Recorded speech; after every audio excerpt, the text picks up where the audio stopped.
大家好，我是娟子，今天给大家分享一个炸油饼的做法，香酥可口，一起来看看吧。先准备320毫升的温水，倒入6克酵母粉、10克白糖，促进酵母发酵。先搅拌至白糖完全融化，放在一旁备用。接着在600克的面粉里加入7克食用盐，打上1个鸡蛋。用发好的酵母水和面，酵母先用温水化开，可以促进面团的发酵。搅成面絮状以后，淋上15毫升的食用油，然后下手揉成面团，多揉几分钟，揉至面团光滑。像这样稍软一些的面团，放在温暖处，醒花至2倍大，2个多小时，面团就发好了。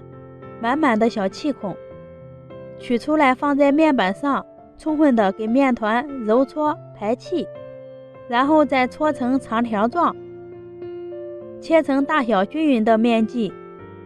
拿一个面剂团得圆一些，压扁，擀成一个圆饼的形状，在中间划上3刀，注意一下顶头处和尾部不要划开了，像这样就行了。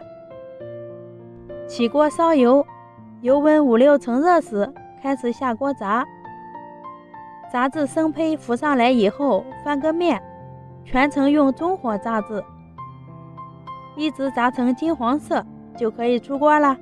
真的好香啊，咱们的炸油饼就做好了。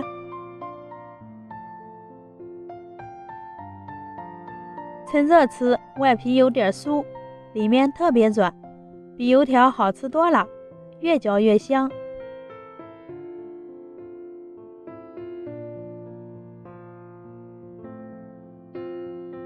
过年时可以多炸一些，吃上1个星期也没问题。做法简单无难度，喜欢的朋友关注一下，我们下期见。